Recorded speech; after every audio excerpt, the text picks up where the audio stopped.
Good afternoon and welcome to Lunchtime Poetry. My name is Lorie and I'm the teen librarian at Manlius Library, and I'm coming to you today from my living room, and I'm going to read to you some selections of poetry from the Penguin Book of Irish Verse, introduced and edited by Brendan Keneally. And this is actually a book from my own personal collection. It's called the New Edition, and it was first published in 1970. So I'm going to start with an older poem, work to a mid-age poem, and then one that's a little bit newer. This first one is anonymous, and it's called "The Praise of Finn."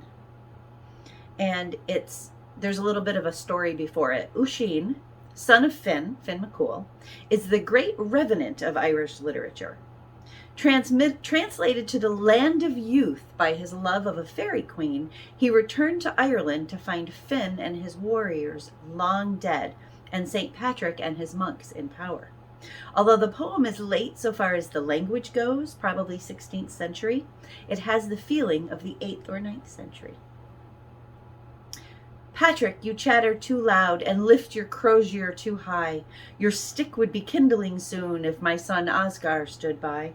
If my son Osgar and God wrestled it out on the hill, and I saw Osgar go down, I'd say that your God fought well. But how could the God you praise and his mild priests sing a tune be better than Finn the swordsman, generous, faultless Finn? Just by the strength of their hands the Fenians' battles were fought, with never a spoken lie, never a lie in thought. There never sat a priest in church a tuneful psalm to raise, better spoken than these, scarred in 1,000 phrase. Whatever your monks have called the law of the King of Grace, that was the Fenians' law. His home is their dwelling place. If happier house than heaven there be above or below, there my master Finn and his fighting men will go. Ah, priest, if you saw the Fenians filling the strand beneath, or gathered in streamy Naas, you would praise them with every breath. Patrick, ask of your God, does he remember their might? Or has he seen, east or west, better men in a fight? Or known in his own land, above the stars and moon, for wisdom, courage, and strength, a man the like of Finn? And that's translated by Frank O'Connor. The next one is called The One Mystery, and it's by James Clarence Mangan. 'Tis idle, we exhaust and squander the glittering mine of thought in vain. All baffled reason cannot wander beyond her chain. The flood of life runs dark, dark clouds make lampless night around its shore. The dead, where are they? In their shrouds. Man knows no more. Evoke the ancient and the past. Will one illumining star arise, or must the film from first to last o'erspread thine eyes? When life, love, glory, beauty wither, will wisdom's page or science's chart map out for thee the region whither their shades depart? Supposest thou the wondrous powers to high imagination given, pale types of what shall yet be ours when earth is heaven? When this decaying shell is cold, oh, sayest thou the soul shall climb that magic mount she trod of old ere childhood's time? And shall the sacred pulse that thrilled thrill once again to glory's name? And shall the conquering love that filled all earth with flame, reborn, revived, renewed, immortal, resume his reign in prouder might, a sun beyond the ebon portal of death and night? No more, no more, with aching brow and restless heart and burning brain, we ask the when, the where, the how, and ask in vain. And all philosophy, all faith, all earthly, all celestial lore have but one voice, which only saith, endure, adore. And that's The One Mystery by James Clarence Mangan.